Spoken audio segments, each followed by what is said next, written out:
আগে এই এপিসোডে আমরা দেখেছিলাম ভাদ্রা বিশালকে ডেকে বলে যে তুমি কি জানো ভিকি এরপরে কাকে খুন করার কথা বলেছিল।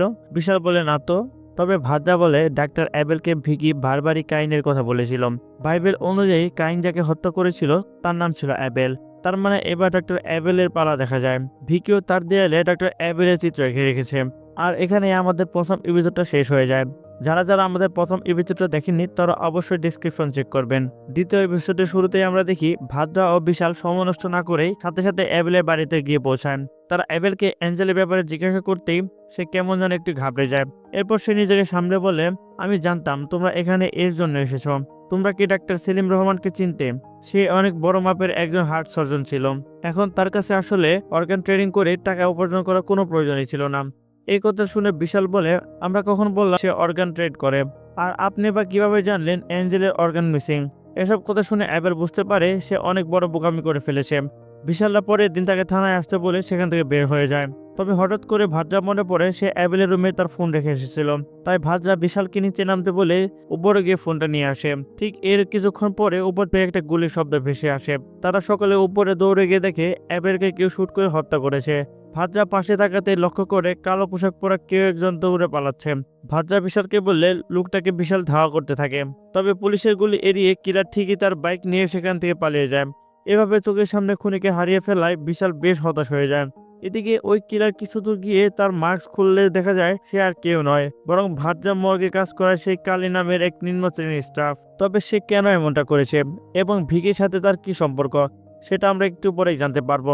পরের দিন আমরা দেখি ইতিমধ্যে অ্যাবেলে খুনের ব্যাপারটা মিডিয়াতে ছড়িয়ে পড়েছে। উপর মহল থেকে বিশালের উপর আরো বেশি চাপ আসতে শুরু করে। বিশাল ভাদ্রার সাথে কথা বলতে জানতে পারে যে অ্যাবেলের ঘর থেকে সে একই রকমের ফিঙ্গারপ্রিন্ট পাওয়া গেছে যেটা সেলিম রহমানের গাড়ির পাশে পাওয়া গিয়েছিল। তার মানে খুন একজনই। বিশাল মর্গে অ্যাবেলের অটোপসি রিপোর্ট জানতে গেলে সেখানে কিলার অর্থাৎ ক্যালিকেও দেখা যায়।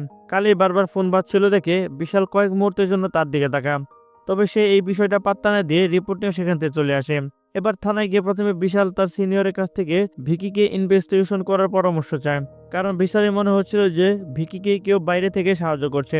এবার ইনভেস্টিগেশনের নাম বলে মাইকেল ভিকিকে প্রচন্ড মারধর করে।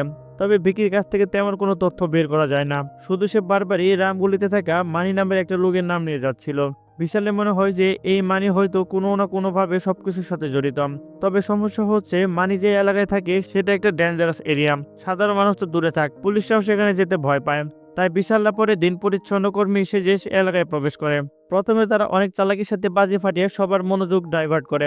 এরপর সুযোগ বুঝে মানিকে একটা ঘুষি দিয়ে অজ্ঞান করে তারা মহিলার গাড়িতে করে নিয়ে আসে। পরের দিন ভিকিকে এই কেসে প্রাইম সাসপেন্ড হিসেবে কোর্টে তোলা হয়। ভাদ্রা জাজকে অনুরোধ করে ভিকিকে এখান থেকে কোনো রায় না শুনিয়ে যেন 5 দিনের জন্য পুলিশ কাস্টডিতে রাখা হয়। জাজ ভিকিকে কাস্টডিতে রাখার পারমিশন দিয়ে দেন। এরপর ভাদ্রা আদালতে জেসি হসপিটালে কিছু দুর্নীতির ফাইল দেখিয়ে বলে জেসি হসপিটাল অনেকদিন যাবৎ অর্গান ট্রেডিং এর সাথে জড়িত। এই কেসটা কোনো সাধারণ কেস নয়। জাজ নিজেও এই কথা শুনে অনেক অবাক হয়ে যায়। ভাদ্রা জাজের পারমিশন নিয়ে আদালতে সবার সামনে ভিকিকে জিজ্ঞাসা করে, তোমার প্রতিশোধের দিন শেষ হয়েছে নাকি আরো কিছু বাকি? ঠিক তখনই ভিকি শয়তানি হাসি দিয়ে বলে, আমার অ্যাঞ্জেলের হৃদয় যার বুকে এই ভুলের মাসুল তাকেও দিতে হবে। তার মানে যার বুকে হার্ট ট্রান্সপ্লান্ট করা হয়েছিল সেই হচ্ছে এখন নেক্সট টার্গেট। এদিকে বিশালরা সে মানিকে ধরে এনে প্রচন্ড মারধর করে এবং জিজ্ঞাসা করে ভিকির সাথে তার কি সম্পর্ক রয়েছে।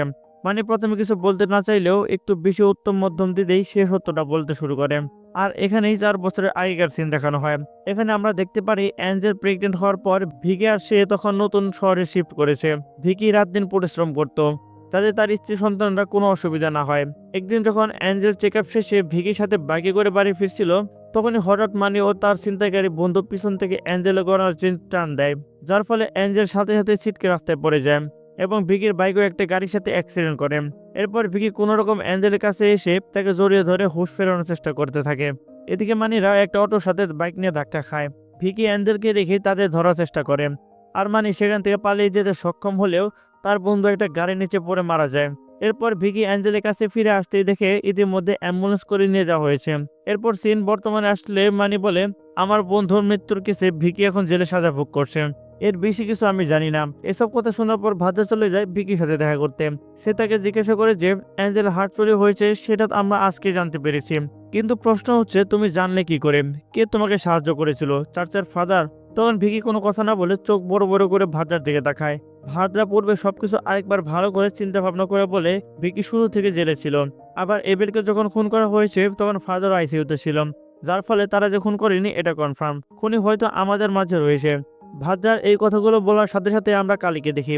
কালী কোনো এক কারণে মর্গে গিয়ে একটা ড্রয়ার খুলে ছল চোখে একটা লাশের দিকে চেয়েছিল। আর এখানে সিন শিফট হয়ে কয়েক বছর পড়বে। কালী ও তার 2 মেয়ে নিয়ে তার অভাবের সংসার খুব ভালোই চলছিল। কালী বড় মেয়ের নাম ছিল প্রিয়া এবং ছোট মেয়ের নাম ছিল রিয়া। রিয়া জন্ম থেকে বাক প্রতিবন্ধী। এদিকে প্রিয়া নার্স হিসেবে জেসি হাসপাতালে কর্মরত ছিল। নিজের কাজের পাশাপাশি সে সবসময় রিয়া ও পরিবারের খেয়াল রাখত। রিয়া ও তার বড় বোনকে অনেক বেশি ভালোবাসত। এভাবে অ্যাঞ্জেল যেদিন অ্যাক্সিডেন্ট হয় সেদিন প্রিয়া অপারেশন থিয়েটারে ডিউটিতে ছিল। অ্যাঞ্জেলকে ওটিতে নেওয়ার পর ডাক্তার সেলিম রহমান তার সার্জারি করতে আসে। আসলে সেই সময় অ্যাঞ্জেল তখনও বেঁচে ছিল, তবে সেলিম রহমান তাকে বাঁচানোর কোনো চেষ্টা না করেই তার সার্জারি শুরু করে। সেলিম রহমান ছিল একজন হার্ট সার্জন, ফলে তার অ্যাঞ্জেলের ট্রিটমেন্ট করার কোনো কথাই নয়। তখন প্রিয়া বুঝতে পারে নিশ্চয়ই এখানে কোনো ঝামেলা রয়েছে।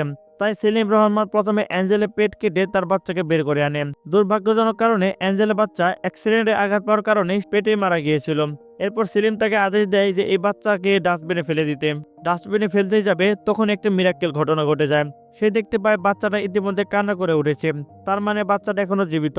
প্রিয়া বুঝেছিল যে সেলিম রহমান জানলে বাচ্চাকে বাঁচতে দেবে না, তাই সে সবার চোখ ফাঁকি দিয়ে তার বাড়িতে নিয়ে আসে। বাড়িতে এসে প্রিয়া কাঁদতে কাঁদতে তার বাবাকে সব খুলে বলে।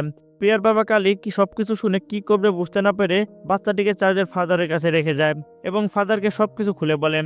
এই সবটা শুনে ফাদার বলে যে অ্যাঞ্জেলকে যারা এভাবে খুন করেছে তাদের বেঁচে থাকার কোনো অধিকার নেই।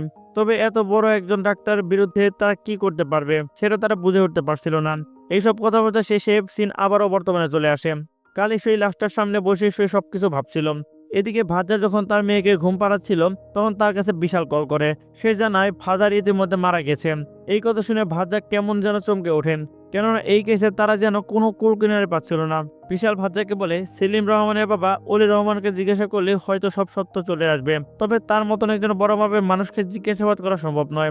ভাদ্রা তখন বলে শুধু অলি রহমান নয়, এই কেস সম্পর্কে এখনো 3 জন জানেন। প্রথম ভিকি, দ্বিতীয় কিলার, আর তৃতীয় হচ্ছে যার শরীরে অ্যাঞ্জেলের হার্ট রয়েছে। ভিকিকে আমরা অলরেডি ইনভেস্টিগেশন করেছি, কিলারকে এখনো খুঁজে পাওয়া যায়নি। বাকি রইল তৃতীয় জন যার শরীরে অ্যাঞ্জেলের হার্ট রয়েছে। তাকে বের করতে পারলে এই সমস্যার সমাধান হয়ে যাবে। এসব শুনে বিশাল বলে আমরা তাকে কিভাবে খুঁজে বের করতে পারি। ভাদ্রা তখন জানায় অ্যাঞ্জেলের মৃত্যু হয়েছিল 26শে জুন। মানব শরীরের 4 ঘন্টার মধ্যে হার্ট অন্য শরীরে ট্রান্সপ্লান্ট না করলে ওই হার্ট অকেজো হয়ে পড়ে। অর্থাৎ 26শে জুন যাদের হার্ট ট্রান্সপ্লান্ট করা হয়েছে তাদের মধ্যে কারো না কারো শরীরে অ্যাঞ্জেলের হার্ট রয়েছে, আর আমাদের এটাই খুঁজে বের করতে হবে। এবার বিশাল এটা নিয়ে ইনভেস্টিগেশন শুরু করলে অলি রহমান তার পাওয়ার ব্যবহার করে বিশালকে অন্য জায়গায় ট্রান্সফার করে দেয়। বিশাল এর কারণে জিজ্ঞাসা করলে অলি রহমান বলে আমি আমার ছেলের খুনিকে বের করতে বলেছি, আর তুমি আমার হসপিটালের বিরুদ্ধে কিনা ইনভেস্টিগেশন শুরু করেছ। সে বলে অ্যাঞ্জেলের হার্ট আমরাই ট্রান্সপ্লান্ট করেছি 2 কোটি টাকার বিনিময়ে। এখন হলে হয়তো আরো বেশি দাম পেতাম, তবে সবকিছু নিয়ে এখন আর তোমার কোনো কাজ নেই। এসব কথা শুনে বিশাল বুঝতে পারে যে ভিকির উপর হামলা, চার্চের ফাদারের খুন, এই সবকিছু অলি রহমান করেছে। কেননা সে কিছুতেই চাইছিল না তার হসপিটালের ডার্ক সিক্রেট সামনে বেরিয়ে আসুক। তাই বিশাল মুচকি হেসে শান্ত গলায় বলে কিলার তাকে টার্গেট করেছে যার মধ্যে অ্যাঞ্জেলের হার্ট রয়েছে, কিন্তু আমার মনে হচ্ছে কিলারের পরবর্তী শিকার আপনি নিজেই। এই কথা শুনে অলি রহমান এবার বেশ ঘাবড়ে যায়। রাতে বিশাল ভাদ্রার সাথে দেখা করতে আসলে ভাদ্রা জানায় আমি আগেই জানতাম এরা আমাদের শান্তিতে কাজ করতে দেবে না, এখন আরো একটা খুন হবে। এদিকে আমরা অলি রহমানকে একা একা ড্রাইভ করে বাড়ি ফিরতে দেখি। ঠিক তখনই তার কানে ভিকের বলা কথার লাইনগুলো ভেসে ওঠে। অলি রহমান ভয়ে ভয়ে পিছনে তাকিয়ে দেখে গাড়ির ভিতরে বসে রয়েছে কালী। কালী তাকে কিডন্যাপ করে এবার একটা সিক্রেট প্লেসে নিয়ে আসে। অন্যদিকে ভিকি এবার তার দেয়ালে অলি রহমানের ছবি আঁকে, আর এটা দেখে জেলে থাকা মানির ভয়ে 2 চোখ প্রসারিত হয়ে যায়। এদিকে দেখা যায় কালী অলি রহমানকে বেঁধে তার ছুরি ধার দিচ্ছে। এটা থেকে অলি কাঁদতে কাঁদতে কালীকে বলে তোমার যত টাকা লাগে আমি দেব, প্লিজ আমাকে ছেড়ে দাও। কিন্তু কালী জানায় তোর মতো শয়তানকে শাস্তি দেওয়া আমার হাতে নয়। ঠিক তখনই হঠাৎ কেউ একজন পিছন থেকে আলী রহমানকে লাথি দেয়। কালী তাকে উঠিয়ে বসালে আলী রহমান ধীরে ধীরে পিছনে তাকান, আর এবার তার সামনে যে আসে তাকে দেখে শুধু অলি নয় আমরাও অবাক হয়ে যাব, কেননা সেই ব্যক্তি ছিল ডক্টর ভাদ্রা নিজেই। মানে মুভির এই মুহূর্তে এসে ভাদ্রাকে এখানে দেখবো তা আমি কল্পনাও করিনি। কিন্তু প্রশ্ন হচ্ছে ভাদ্রা কিভাবে এই সবকিছুর সাথে নিজেকে জড়িয়ে ফেলেছে তা জানতে সিন আবার শিফট হয় কিছু বছর পূর্বে। এখানে দেখা যায় ভাদ্রা একদিন পুরাতন কিছু অটোফিসের ফাইল চেক করতে গিয়ে দেখে সেখানে অ্যাঞ্জেলের ফাইলটা দেখে সে প্রচন্ড অবাক হয়ে যায়। সাথে সাথে ভাদ্রা তার ব্যাগ থেকে একটা লকেট বের করলে দেখা যায় সেখানে রয়েছে অ্যাঞ্জেলে ভিকির ছবি। এখন ফাইলটা যেহেতু কালি দিয়েছিল তাই ভাজ্জা তাকে বলে, কালী ভাইয়া, আমি যে মেয়েটাকে চিনি। কালী জিজ্ঞাসা করলে কিভাবে। তবে ভাজ্জা বলতে শুরু করে অ্যাঞ্জেলের মৃত্যুর কয়েক মাস আগের ঘটনা। একদিন অ্যাঞ্জেল পুনে যাওয়ার জন্য বাস স্ট্যান্ডে আসে। ভিকি তাকে একটু পর পরে কল করে খুঁজ দিচ্ছিল। স্ট্যান্ডে এসে ভিকির সাথে কথা বলতে বলতে অ্যাঞ্জেল কিছুটা অন্যমনস্ক হয়ে পড়লে একটা বাস তাকে চাপা দিয়ে যাবে, ঠিক তখনই ভাজ্জা এসে অ্যাঞ্জেলকে বাঁচিয়ে নেয়। এটাই ছিল ভাজ্জা ও অ্যাঞ্জেলের প্রথম দেখা।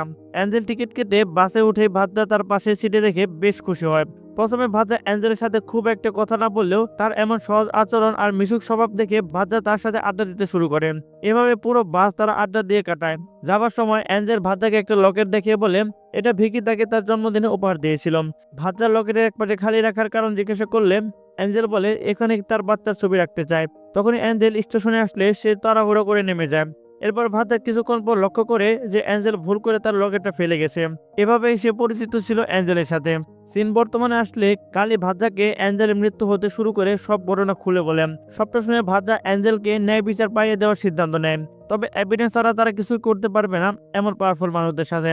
তাই ভাজ্জা প্রিয়াকে বলে যে হসপিটালে কম্পিউটার থেকে অ্যাঞ্জেলের মৃত্যু ডিটেলসটা একবার এনে দিতে পারলে বাকিটা সব দেখে নেবে। কিন্তু সমস্যা হচ্ছে এইসব ডিটেলস থাকতো সেলিম রহমানের পার্সোনাল কম্পিউটারে। কিন্তু তারপরে প্রিয়া রিস্ক নিয়ে কম্পিউটার থেকে ডাটা কপি করতে যায়। তবে দুর্ভাগ্যবশত সে সেলিম রহমান হাতে ধরা পড়ে। সবকিছু ফাঁস হয়ে যাওয়ার ভয়ে সেলিম রহমান মিলে প্রিয়াকে নৃশংসভাবে অ্যাসিড দিয়ে জ্বালিয়ে দেয়। যার ফলে কালী নিজের মেয়ের এমন অবস্থা দেখে একেবারে ভেঙে পড়ে। ভাজ্জা প্রিয়ার এমন অবস্থার জন্য নিজেকে দায়ী ভাবতে শুরু করে। প্রিয়া মৃত্যুর আগে কোড ল্যাঙ্গুয়েজ ব্যবহার করে ভাজ্জাকে এই সব কিছুর পিছনে কাদের হাত রয়েছে সেটা জানিয়ে দেয়। এইসব বিবেচনা করে ভাজ্জা এবার আর লিগ্যাল ভাবে নয়, বরং নিজের মতো করে অপরাধীদের শাস্তি দেওয়ার জন্য নিখুঁত মাস্টার প্ল্যান করতে থাকে। সে কালী ও চার্জের ফাদারের সাহায্যে প্রথমে সেলিম রহমানকে খুন করে। এরপর পুলিশকে অন্যভাবে ডাইভার্ট করার জন্য সে চার্জের ফাদারের মাধ্যমে ভিকিকে খুন করার অভিনয় করতে বলে। পরবর্তীতে এবেলকে ভাজ্জা ফোন আনার নাম করে উপরে গিয়ে সাইলেন্সার লাগানো গুলি দিয়ে শুট করে। এরপর সে একটা সাউন্ড ডিভাইসের লুকিয়ে রাখে অ্যাবেলের ঘরে। এরপর ভাজ্জা নিচে নামতে সেই ডিভাইসে গুলির শব্দ হয় এবং বিশালভাবে অ্যাবেলকে হয়তো এখনই গুলি করা হয়েছে। পরবর্তীতে ভাজ্জা লুকিয়ে আবার ওই ডিভাইসটা নিজের পকেটে নিয়ে নেয়। এছাড়াও সেলিম ওবেলের পাশ থেকে যে ফিঙ্গারপ্রিন্ট পাওয়া গিয়েছিল সেটা ছিল একটা মৃত লাশের ফিঙ্গারপ্রিন্ট, যেটা কিনা ভাজ্জা ইচ্ছা করে মার্ডার স্পটে রেখে গিয়েছিল। আর এর জন্য ওই পুলিশ ফিঙ্গারপ্রিন্ট দিয়ে পরিচয় শনাক্ত করতে পারেনি। সুতরাং বোঝাই যায় যে সবকিছুর পিছনে তেমন ভাজ্জারই হাত ছিল। সিন ফিরে আসে বর্তমানে এবং আমরা দেখতে পাই ভাজ্জা অলি রহমানকে একটা নৃশংসভাবে খুন করে, যা দেখলে যে কারো বুকে ভয় চলে আসবে। অন্যদিকে অ্যাঞ্জেলের বডি পুনরায় দাফন করা হয়। ভিকিকে অ্যাঞ্জেলের কবরের কাছে নিয়ে আসলে সে কান্নায় ভেঙে পড়ে, তার বুকটা যেন ফেটে যাচ্ছিল। ভাজ্জাও শেষবারের মতো অ্যাঞ্জেলকে চোখ ভরে দেখে নেয়। যাবার সময় ভাজ্জা ভিকিকে একপাশে ডেকে বলে, আমি বুঝতে পারছি তোমার কষ্ট হচ্ছে, কিন্তু তুমি নিজেকে গুছিয়ে নাও, এতে অ্যাঞ্জেলের আত্মা শান্তি পাবে। তবে ভিকি তাকে বলে, আমি কিভাবে নিজেকে গুছিয়ে নেব। আর এইসব কথা শোনার পর ভাজ্জা তার মেয়েকে দিয়ে ভিকিকে সেই লকেটটা দেয়। এই লকেটটা দেখে ভিকি বুঝতে পারে এটা তার প্রিয়তমা স্ত্রীর লকেট। তারপর সে লকেটটা খুলে দেখতে পায় তার এবং অ্যাঞ্জেলের ছবির পাশে রয়েছে দিয়ার ছবি। তার মানে দিয়া আসলে ভাজ্জার মেয়ে নয়, বরং ভিকি ও অ্যাঞ্জেলের মেয়ে। এই ছবিটা দেখে ভিকি সব বুঝতে পারেন। দিয়াকে জড়িয়ে ধরে অজরে কাঁদতে থাকে। আর এমন দৃশ্য দেখে ভাজ্জার চোখে পানি এসে যায়। আর এমন একটি সুন্দর মুহূর্ত দিয়ে আমাদের এপিসোডটা শেষ হয়ে যায়। তো বন্ধুরা, কেমন লাগলো আমাদের এই মুভিটা? যদি ভালো লেগে থাকে তাহলে অবশ্যই চ্যানেলটা সাবস্ক্রাইব করে দিবেন এবং আপনার মূল্যবান মতামত কমেন্টে জানিয়ে দিবেন। তো পরবর্তী নতুন একটা মুভি আসা পর্যন্ত অবশ্যই সবাই ভালো থাকবেন, সুস্থ থাকবেন। আল্লাহ হাফেজ।